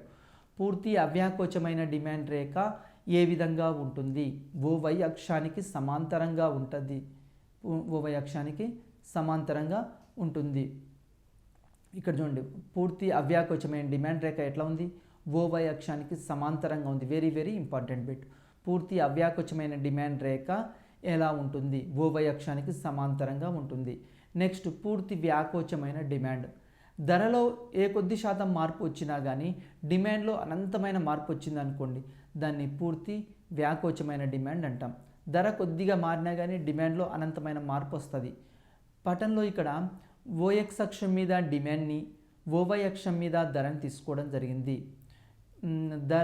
ధరలో ఏ కొద్ది శాతం మార్పు వచ్చినా కానీ డిమాండ్లో అనంతమైన మార్పు వస్తుంది. ఈ స్థితిలో ఎట్లా ఉంది ఇక్కడ డిమాండ్ రేఖ? ఎక్స్ అక్షానికి సమాంతరంగా ఉంది. డిమాండ్ రేఖ ఎట్లా ఉంది? ఎక్స్ అక్షానికి సమాంతరంగా ఉంది. ఫర్ ఎగ్జాంపుల్ ధర ఓపీ ఉంది. ఓపీ నుండి OP1కు పెరిగింది అనుకోండి, డిమాండ్ ఏమైంది అంటే ఇక్కడ మారిపోతుంది. డిమాండ్ మారిపోతుంది. OQ నుండి OQ1 వరకు, OQ2కు. అంటే ధరలో ఏ కొద్ది మార్పు వచ్చినా కానీ, ధర పెరిగినా కానీ తగ్గినా కానీ డిమాండ్లో అనంతమైన మార్పు రావడాన్ని ఇక్కడ ఏమంటామంటే పూర్తి వ్యాకోచమైన డిమాండ్ అంటాం. పూర్తి వ్యాకోచమైన డిమాండ్ ఎగ్జామినేషన్ పాయింట్ ఆఫ్ వ్యూలో వెరీ వెరీ ఇంపార్టెంట్ బిట్. ఎట్లా అడుగుతారంటే పూర్తి వ్యాకోచమైన డిమాండ్ ఏ విధంగా ఉంటుంది? డిమాండ్ రేఖ, పూర్తి వ్యాకోచమైన డిమాండ్ రేఖ ఏ విధంగా ఉంటుంది? ఆప్షన్ ఏ ఓఎక్స్ అక్షానికి సమాంతరము, ఆప్షన్ బి ఓవై అక్షానికి సమాంతరము, ఆప్షన్ సి ఎడమ నుండి కుడికి క్రిందికి వాలి ఉంటుంది, ఆప్షన్ డి కుడి నుండి ఎడమకు పైకి వాలి ఉంటుంది. ఇక్కడ ఆన్సర్ ఏంది? ఓఎక్స్ అక్షానికి సమాంతరంగా ఉంటుంది. నెక్స్ట్ ధర డిమాండ్ వ్యాకోచత్వం కొలిచే పద్ధతులు. మరి వ్యాకోచత్వాన్ని కొలిచే పద్ధతులు ఉన్నాయండి. ధర డిమాండ్ వ్యాకోచత్వం అంచనా వేయడానికి ఈ కింది పద్ధతులను ఉపయోగిస్తుంటాం. జనరల్గా ధర డిమాండ్ వ్యాకోచత్వాన్ని ఉపయోగించడానికి ఈ క్రింది పద్ధతులు ఉపయోగిస్తాం. అది నెంబర్ 1 మొత్తం ఖర్చు పద్ధతి, నెంబర్ 2 బిందు వ్యాకోచ పద్ధతి, నెంబర్ 3 ఆర్క్ పద్ధతి. ఫస్ట్ మనము మొత్తం ఖర్చు పద్ధతి లేకుంటే రాబడి పద్ధతి గురించి చూద్దాం. ఎగ్జామినేషన్ పాయింట్ ఆఫ్ వ్యూలో ఎట్లా ఇస్తారంటే మొత్తం ఖర్చు పద్ధతి లేదా దీన్ని అభివృద్ధి చేసింది ఎవరు అంటాడు. Option A Adam Smith, option B Alfred Marshall, option C Keynes, option D పైదేది కాదని ఇస్తాడు. మొత్తం ఖర్చు పద్ధతిని ఇక్కడ అభివృద్ధి చేసింది ఎవరు అంటే మార్షల్. వెరీ వెరీ ఇంపార్టెంట్, గుర్తుంచుకోవాలి.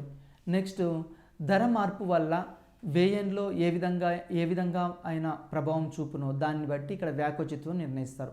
ఫర్ ఎగ్జాంపుల్ ధర మారింది, ధర మారడం వల్ల డిమాండ్లో ఏ విధమైన ప్రభావం ఉంటుంది, వ్యయంలో ఏ విధమైన ప్రభావం ఉంటుంది, దాన్ని బట్టి ఇక్కడ వ్యాకోచత్వాన్ని నిర్ణయిస్తారు. ఫస్ట్ మొత్తం ఖర్చు పద్ధతి చూద్దాం. దీంట్లో వస్తువు ఇంటూ వస్తు పరిమాణం వేస్తాం. ఇక్కడ ఫర్ ఎగ్జాంపుల్ ఇక్కడ ఏం చేస్తాం? మొత్తం రాబడి, వస్తువు ఇంటూ పరిమాణం ఈజ్ ఈక్వల్ టు మొత్తం రాబడి. దీన్ని బట్టి ఈ క్రింది విధంగా వ్యాకోచత్వం తెలుసుకోవచ్చు. ఇక్కడ చూడండి, ఫస్ట్ టేబుల్లో సంఖ్యలు తీసుకుందాము. రెండో దాంట్లో ధర, మూడోది వ్యయం లేదా ఖర్చు, నాలుగోది వ్యాకోచత్వం రకం, ఐదోది ధర ఖర్చు సంబంధం. ఫర్ ఎగ్జాంపుల్ ధర తగ్గిందండి, ధర తగ్గింది. ధర తగ్గితే వ్యయం ఖర్చు ఏమవుతుంది? పెరుగుతుంది. ఫర్ ఎగ్జాంపుల్ ఎక్స్ వస్తువు యొక్క ధర తగ్గింది, టమాటాల ధర తగ్గిందండి. అప్పుడు టమాటాల డిమాండ్ ఏమవుతుంది? పెరుగుతుంది. దాని మీద ఎక్కువ కొంటాం, ఎక్కువ కొనుగోలు చేస్తాం. ఎక్కువ కొనుగోలు చేస్తాం కాబట్టి ధర తగ్గితే వ్యయం ఏం చేస్తాం? ఖర్చు పెరుగుతుంది.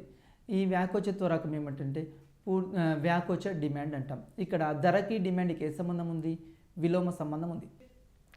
డిమాండ్ తగ్గుతుంది, ధర తగ్గితే డిమాండ్ పెరుగును. ఈ విధంగా అంటే ధరకు డిమాండ్కు మధ్య ఇక్కడ విలోమ సంబంధం ఉంటుంది.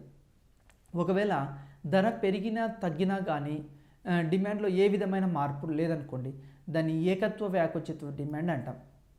ఇక్కడ ధరకి ఖర్చుకి మధ్య శూన్య సంబంధం ఉంటుంది. అంటే ధర పెరిగినా కానీ తగ్గినా కానీ ఒకే విధంగా కొనుగోలు చేస్తున్నారనుకోండి, ఖర్చులో ఏం మార్పు లేదు. ఇంతకుముందు మనం ఎక్స్ వస్తువు ధర 50 రూపాయలు ఉంది, అప్పుడు ఎంత ఖర్చు చేస్తున్నామంటే 100 రూపాయలు ఖర్చు చేస్తున్నాం. ఎక్స్ వస్తువు ధర ఇప్పుడు 110 రూపాయలు అయింది. ఎక్స్ వస్తువు ధర పెరిగినా కానీ డిమాండ్లో అందే కొనుగోలు చేస్తున్నాం అనుకోండి, సేమ్. అంటే ఇక్కడ దీన్ని శూన్యం అంటే ఏకత్వ వ్యాకోచత్వ డిమాండ్ అంటాం. నెక్స్ట్ ధర తగ్గింది, ధర తగ్గుదలను పరిశీలిద్దాం. ధర తగ్గింది, మొత్తం ఖర్చు కూడా తగ్గిస్తుంది అనుకోండి, ఇంకా తగ్గుతుంటే దీన్ని అవ్యాకోచ డిమాండ్ అంటాం. ఇక్కడ అనులోమ సంబంధం ఉంటుంది. ఇక్కడ అనులోమ సంబంధం అంటే అనులోమ సంబంధం అంటే వస్తువు యొక్క ధర పెరిగితే డిమాండ్ పెరగడము, వస్తువు యొక్క ధర తగ్గితే డిమాండ్ తగ్గడము, ఇట్లాంటిదని అనులోమ సంబంధం అంటాం. ఇక్కడ మొత్తం ఖర్చు పద్ధతి ఆధారంగా కూడా మనం లెక్కిస్తాం. నెక్స్ట్ రెండోది బిందు వ్యాకోచ పద్ధతి. బిందు వ్యాకోచ పద్ధతి ఆధారంగా కూడా ఇక్కడ మనం చెప్తుంటాం. దీన్నే రేఖాగణిత పద్ధతి అంటాం. ఈ పద్ధతిలో డిమాండ్ రేఖ పై ఏ బిందువు వద్దైనా డిమాండ్ వ్యాకోచత్వాన్ని కొలవచ్చు. బిందు వ్యాకోచత్వ పద్ధతిలో ఏమవుతుంది అంటే డిమాండ్ రేఖ ఒకటే ఉంటుంది. ఆ ఒక్క డిమాండ్ రేఖ మీదనే మనం ఏం చేయొచ్చు, ఒకే డిమాండ్ రేఖ మీద ఇంతకుముందు మనం కొలిచిన 5 వ్యాకోచత్వాలు చెప్పవచ్చు. అంటే సాపేక్ష వ్యాకోచం, సాపేక్ష అవ్యాకోచత్వం, ఏకత్వ వ్యాకోచత్వం, పూర్తి వ్యాకోచత్వం, పూర్తి అవ్యాకోచత్వం, ఈ 5 ఒకే రేఖ మీద చెప్పొచ్చు. ఇది ఎట్లా అంటే బిందు వ్యాకోచ పద్ధతి ద్వారా. దీన్ని అభివృద్ధి చేసింది కూడా Marshall. Very very important bit. ఈ బిందు వ్యాకోచత్వ పద్ధతిని అభివృద్ధి చేసింది ఎవరు అంటారు. ఎవరు? మార్షల్ దీన్ని అభివృద్ధి చేశాడు. ఇక్కడ ఎలాస్టిసిటీ ఈజ్ ఈక్వల్ టు, వ్యాకోచత్వం ఈజ్ ఈక్వల్ టు బిందు క్రింది భాగం బై బిందు పై భాగం. అంటే lower segment by upper segment తీసుకుంటాం. Lower segment by upper segment, బిందు యొక్క క్రింది భాగం బై బిందు యొక్క పై భాగం. సరళ రేఖగా ఉన్న డిమాండ్ రేఖ ఆధారంగా ఇక్కడ డిమాండ్ వ్యాకోచత్వం చెప్పొచ్చు. బిందు వ్యాకోచత్వ పద్ధతి ద్వారా ఏ బిందువు వద్దైనా డిమాండ్ వ్యాకోచత్వాన్ని కొలవచ్చు. అంటే డిమాండ్ రేఖలో ఏ బిందువు వద్దైనా మనం డిమాండ్ వ్యాకోచత్వాన్ని కొలవచ్చు. ఎట్లా కొలవచ్చు? Lower segment by upper segment, బిందువు యొక్క క్రింది భాగము బై బిందువు యొక్క పై భాగం ద్వారా కొలవచ్చు. ఇక్కడ చూడండి ఎట్లా కొలవచ్చు చూద్దాం. ఒకే డిమాండ్ రేఖపై వివిధ బిందువుల వద్ద వ్యాకోచత్వాన్ని క్రింది విధంగా కొలవచ్చు. మనము ఈ డిమాండ్ రేఖ ఇక్కడ పటంలో ఓఎక్స్ అక్షం మీద డిమాండ్ని, ఓవై అక్షం మీద ధరను తీసుకోవడం జరిగింది. డిమాండ్ ఎట్లా ఉంది? డిడి డిమాండ్ రేఖగా ఉంది. దీన్ని ఒకసారి పరిశీలిస్తే మనకు చూద్దాము. D1 దగ్గర వ్యాకోచత్వం ఈజ్ ఈక్వల్ టు ఎక్స్ అక్షం మీద ఉంది D1. అక్కడ వ్యాకోచత్వం ఎట్లా ఉంది? ఈజ్ ఈక్వల్ టు 0 ఉంది. అదేవిధంగా డిమాండ్ రేఖ డిడి డిమాండ్ రేఖ దగ్గర ఎం అనే బిందువు వద్ద చూద్దాం. అక్కడ వ్యాకోచత్వం ఎట్లా ఉంది? Is equal to 1. అంటే lower segment by upper segment వేస్తాం. అదేవిధంగా డిడి డిమాండ్ రేఖ మీద ఓవై అక్షం మీద డి పాయింట్ దగ్గర చూడండి, అది వ్యాకోచం ఇన్ఫినిటీ ఉంది.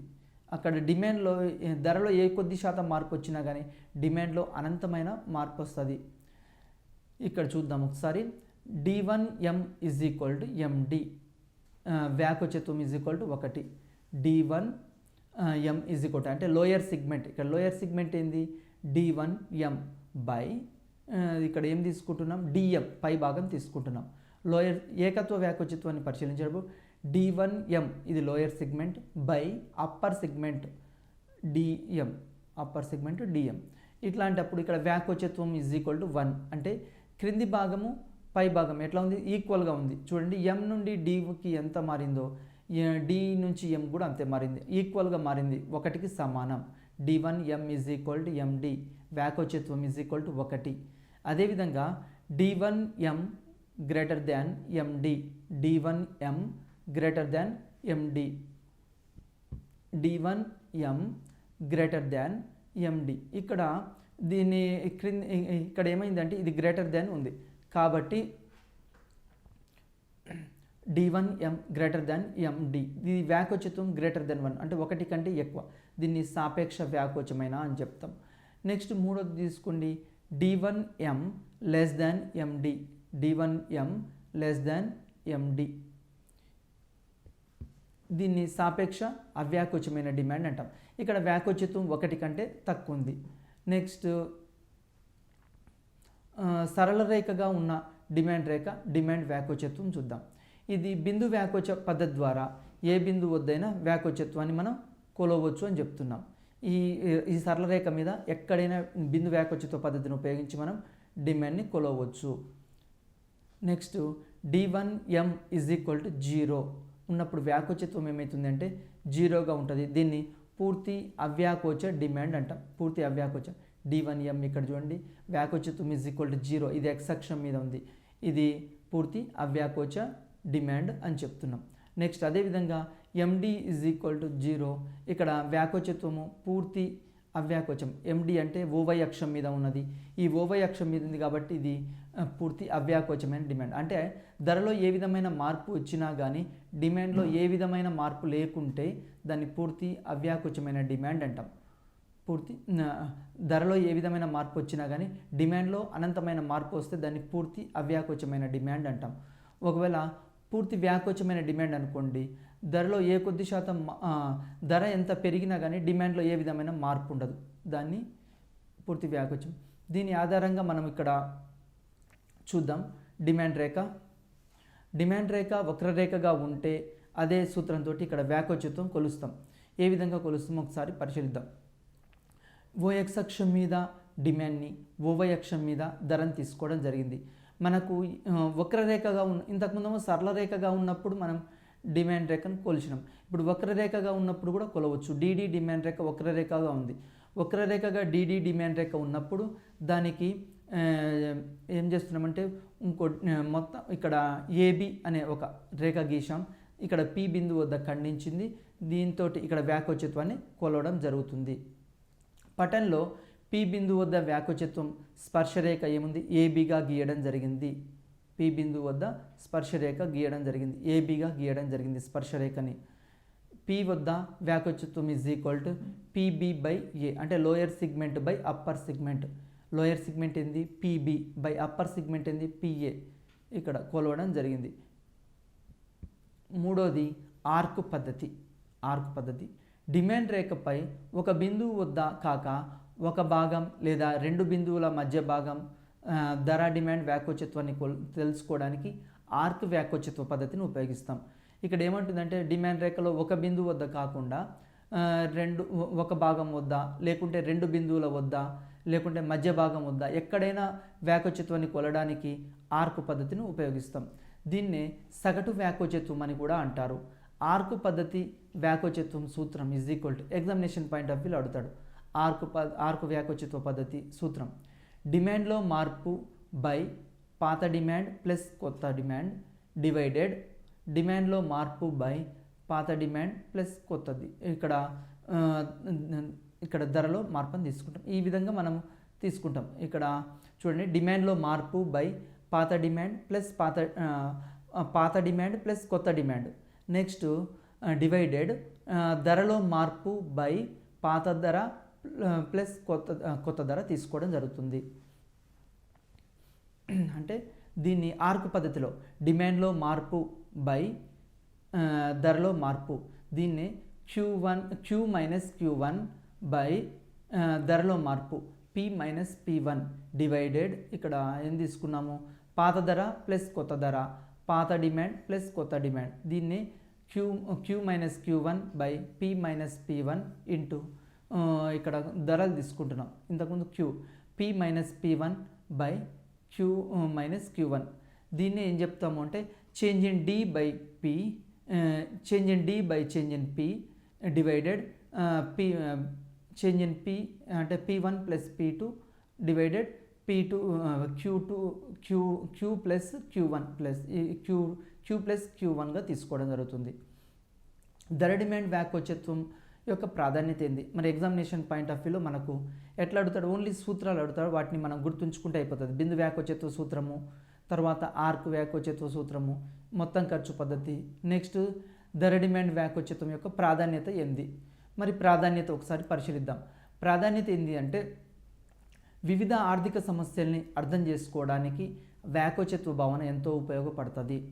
మరి డిమాండ్ వ్యాకోచత్వాన్ని మనం ఎందుకు తీసుకుంటాము అంటే వివిధ ఆర్థిక సమస్యల్ని మనం అధ్యయనం చేయాలి. సమాజంలో వస్తువుల ధరలు పెరిగితే ఏమవుతుంది, వస్తువుల ధరలు పెరిగితే పేదవారిపై ఏ విధంగా ఉంటుంది, అదేవిధంగా మిడిల్ క్లాస్ ప్రజలపై ఏ విధంగా ఉంటుంది, అదేవిధంగా ధనికులపై ఏ విధంగా ఉంటుంది, ఈ విధంగా అదేవిధంగా వస్తువుల ధరలు పెరిగితే నిరుద్యోగానికి పేదరికానికి ఏమైనా సంబంధం ఉందా అంటే వివిధ ఆర్థిక సమస్యలను అర్థం చేసుకోవడానికి ఈ వ్యాకోచత్వ భావన ఎంతో ఉపయోగపడుతుంది.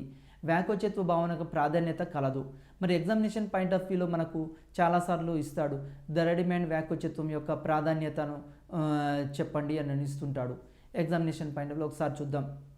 1, ఏకస్వామ్యపు ధర నిర్ణయంలో ఇది ఉపయోగపడుతుంది. ఏకస్వామ్యం ధర నిర్ణయం, ఫర్ ఎగ్జాంపుల్ మోనోపలి మార్కెట్ అండి. మోనోపలి మార్కెట్లో మనం ఒక్కళ్ళమే ఉన్నాం. మార్కెట్లో ఎవరు ఉన్నాం? మనం ఒక్కళ్ళమే ఉన్నాం. మనం ఒక్కరే ఉన్నప్పుడు మార్కెట్లో ఇంకెవ్వరు పోటీదారులు లేరు. ఏకస్వామ్యము అంటే మనోపలి. మార్కెట్లో ఒకే ఒక అమ్మకందారుడు ఉంటే దాన్ని ఏకస్వామ్యం మార్కెట్ అంటాం. ఏకస్వామ్యం మార్కెట్లో జనరల్గా ఏంది అంటే ఒకే అమ్మకందారుడు ఉంటాడు కాబట్టి అతడు ధరని ఇష్టం వచ్చినట్టు నిర్ణయించవచ్చు. అక్కడ ధర నిర్ణయించేది ఎవరు? ఏకస్వామ్యంలో అమ్మకందారుడే ధర నిర్ణయిస్తాడు. కాబట్టి వస్తువు యొక్క ధరను ఎంతైనా పెంచడానికి అవకాశం ఉంటుంది. వస్తువు యొక్క ధరను ఎంతైనా పెంచడానికి అవకాశం ఉంటుంది. అయితే ఏకస్వామ్య మార్కెట్లో మరి ఈ విధంగా వస్తువు యొక్క ధరని ఎంతైనా పెంచడానికి అవకాశం ఉన్నప్పుడు మరి అతడు పెంచవచ్చా? సాధారణంగా పెంచగలుగుతాడా అంటే సాధారణంగా పెంచలేడు. ఎందుకు పెంచలేడు అన్నప్పుడు ఇక్కడ వ్యాకోచత్వాన్ని ప్రధానంగా తీసుకుంటాం. కొన్ని వస్తువులకు ఎట్లా ఉంటుందంటే డిమాండు సాపేక్ష వ్యాకోచంగా ఉంటుంది, కొన్ని వస్తువులకు అవ్యాకోచంగా ఉంటుంది. అంటే కొన్ని వస్తువుల యొక్క ధర పెరిగిందనుకోండి, డిమాండ్లో ఏ విధమైన మార్పు రాదు. ఫర్ ఎగ్జాంపుల్ నిత్యావసర వస్తువులు ఉన్నాయి, బియ్యము, కూరగాయలు ఇట్లాంటివి ఉన్నాయి. ధర ఎంత పెంచినా కానీ మనం ఏం చేయాలి? కొనుగోలు చేయాల్సిందే. ఇట్లాంటి వస్తువుల విషయంలో ఏకస్వామ్యదారుడు ఏం చేస్తారంటే మోనోపలిగా ధరను పెంచుతూ ఉంటాడు. ఒకవేళ అట్లా కాదనుకోండి, ఇప్పుడు ఫ్రిడ్జ్, కలర్ టీవీ ఇట్లాంటివి ఉన్నాయి. ఈ టీవీల విషయంలో, ఫ్రిడ్జ్ల విషయంలో, ఎయిర్ కండిషన్ల విషయంలో ఒకవేళ ధరలో ఏ కొద్ది మార్పు వచ్చినా కానీ డిమాండ్లో అనంతమైన మార్పు రావచ్చు. కాబట్టి ఏకస్వామ్యదారుడు దేని ఆధారంగా చేసుకొని ధర నిర్ణయిస్తాడు అంటే వ్యాకోచత్వాన్ని ఆధారంగా చేసుకొని ఇక్కడ ధర నిర్ణయిస్తుంటాడు. ఏకస్వామ్యదారుడు వ్యాకోచత్వాన్ని, అతను వెరీ వెరీ ఇంపార్టెంట్. అతడు ఏం చేస్తాడు? వ్యాకోచత్వం అది సాపేక్ష వ్యాకోచమైందా, సాపేక్ష అవ్యాకోచమైందా, లేకుంటే పూర్తి వ్యాకోచమైందా, పూర్తి అవ్యాకోచమైందా, దీని ఆధారంగా వస్తువుల యొక్క ధరను ఏకస్వామ్యదారుడు నిర్ణయిస్తుంటాడు. అతడికి వ్యాకోచత్వ భావన చాలా ఇంపార్టెంట్. రెండోది ప్రజోపయోగ వస్తువుల ధర నిర్ణయంలో. ప్రజోపయోగ వస్తువులు అంటే మన సమాజంలో సమాజ అవసరాలకు ఉపయోగపడే వస్తువులు చాలా ఉంటాయి. ఫర్ ఎగ్జాంపుల్ సమాజ అవసరాల కోసం వివిధ రకాల వస్తువుల్ని కూడా మనం ఉత్పత్తి చేస్తుంటుంది గవర్నమెంట్. ఫర్ ఎగ్జాంపుల్ గ్యాస్ ఇట్లాంటివి ఉన్నాయండి. ఈ గ్యాస్ అనేది ఏంది? ప్రజోపయోగ వస్తువే. అదేవిధంగా పబ్లిక్ పార్క్స్, ప్రజా అవసరాల కోసం ఎక్కువగా ఉపయోగించే వస్తువుల విషయంలో ధర పెంచితే పబ్లిక్ ఏ విధంగా ఉంటుంది? ఫర్ ఎగ్జాంపుల్ గ్యాస్ ధర పెరిగిందండి. గ్యాస్ ధర పెరిగితే ఆటోమేటిక్గా ప్రజల్లో వ్యతిరేకత అనేది వస్తుంది. అంటే ఇక్కడ ఏమవుతుంది?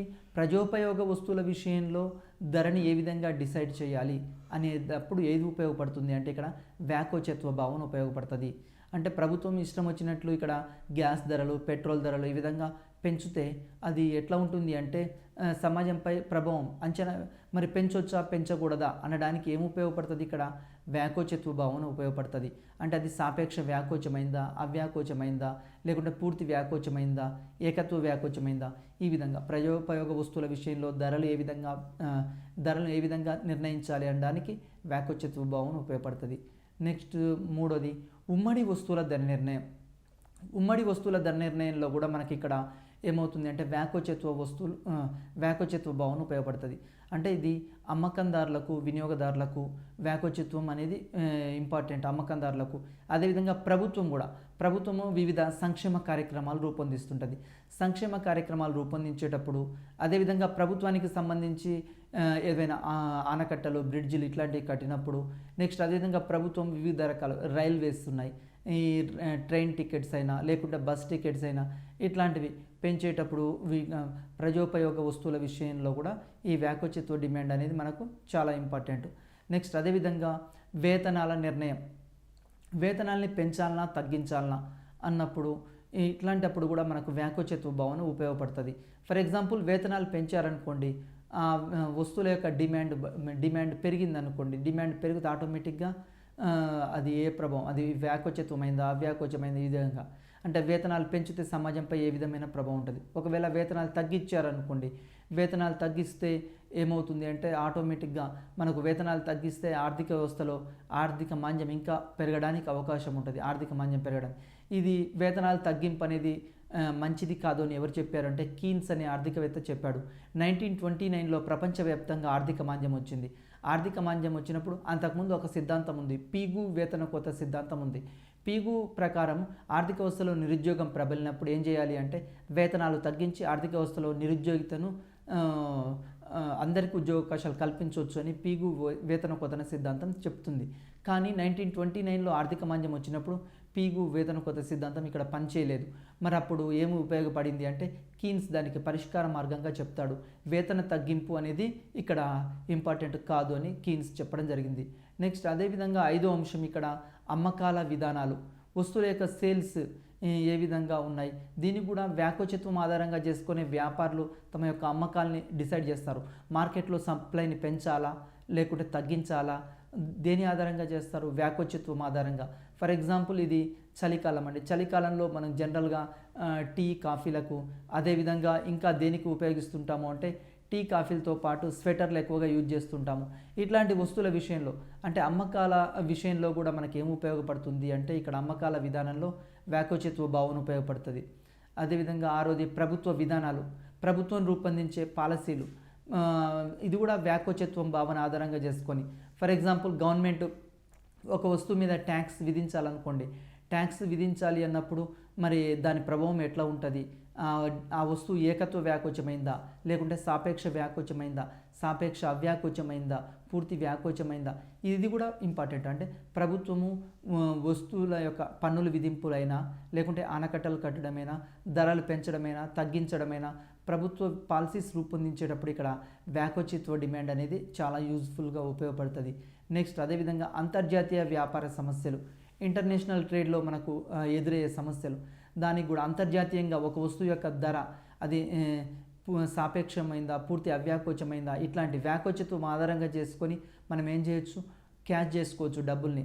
ఒకవేళ మనకు వస్తువు యొక్క ధర పెరిగినా కానీ డిమాండ్లో ఏ విధమైన మార్పు లేదనుకోండి, అట్లాంటి వస్తువుల విషయంలో ధరను పెంచవచ్చు. మరి ఇంటర్నేషనల్ ట్రేడ్ కూడా ఇది ఉపయోగపడుతుంది. మరి కొన్ని వస్తువుల విషయంలో ఎట్లా ఉంటుంది అంటే ధర పెరిగితే డిమాండ్ అనంతమైన మార్పు వస్తుంది. అట్లాంటి వస్తువుల విషయంలో ఏ విధంగా ఉన్నది అంతర్జాతీయ వ్యాపారం, మరి ఏ వస్తువులకు ధర పెంచాలి, ఏ వస్తువులకు ధర తగ్గించాలి, వ్యాపారస్తులకు కూడా ఇది ఇంటర్నేషనల్ ట్రేడ్లో కూడా మనకు ఉపయోగపడడం జరుగుతుంది. అంటే ఇక్కడ ఏమవుతుంది అంటే మనం ఓవరాల్గా ఈ చాప్టర్లో మనకు ఇంపార్టెంట్ ఏంది అంటే డిమాండ్ అంటే ఏంది పరిశీలించడం జరిగింది, డిమాండ్లోని రకాలని పరిశీలించడం జరిగింది, ధర డిమాండు, ఆదాయ డిమాండు, జాత్యంతర డిమాండు, అదేవిధంగా డిమాండ్ని కొలవడం, వ్యాకోచత్వంలోని రకాలు, very very important, examination point of వ్యూలో ఇంపార్టెంట్. సాపేక్ష ఈక్వల్ 1 ఉంటే ఏంది ఏకత్వ వ్యాకోచత్వం అని, గ్రేటర్ దెన్ 1 ఉంటుంది, లెస్ దెన్ 1 ఉంటుంది, తర్వాత ఈజ్ ఈక్వల్ టు 0 ఉంటుంది, ఇట్లా ఇన్ఫినిటీ ఉంటుంది. ఇది వెరీ వెరీ ఇంపార్టెంట్. వ్యాకోచత్వం రకాలు, అదేవిధంగా వ్యాకోచత్వాన్ని కొలిచే పద్ధతులు, బిందు వ్యాకోచత్వ పద్ధతి, మొత్తం ఖర్చు పద్ధతి, ఆర్క్ పద్ధతి, ఇట్లాంటి పద్ధతుల మీద మనం చూసుకోవాల్సి ఉంటుంది. ఎగ్జామినేషన్ పాయింట్ ఆఫ్ వ్యూలో ముఖ్యంగా వ్యాకోచత్వం అంటే ఏంది, తర్వాత వ్యాకోచత్వం రకాలు ఏంది, వీటిని ఒకసారి పరిశీలించండి. ఇది చాలా యూజ్ఫుల్ ఉంటుంది. వీటితో పాటు మనం ప్రీవియస్ పేపర్లు కూడా ఒకసారి పాత ప్రశ్నపత్రాలు పరిశీలించి మనం వీటన్నిటిని కనుక పరిశీలిస్తే అంటే ఈ చాప్టర్లో ముఖ్యంగా మనం ఏం చేస్తున్నాము అంటే వ్యాకోచత్వం, డిమాండ్ వ్యాకోచత్వము రకాలు, తర్వాత ప్రభుత్వ వ్యాకోచత్వం వల్ల ప్రభుత్వానికి ఏమేం లాభము లేకుంటే వ్యాపారస్తులకు ఏం లాభం, ఇవన్నీ పరిశీలించడం జరిగింది. ప్రీవియస్ పేపర్లు ప్రాక్టీస్ చేసి దీన్ని చేస్తే మనకి ఇంకా ఎక్కువ మార్కులు రావడానికి అవకాశం ఉంది. Thank you. నమస్తే.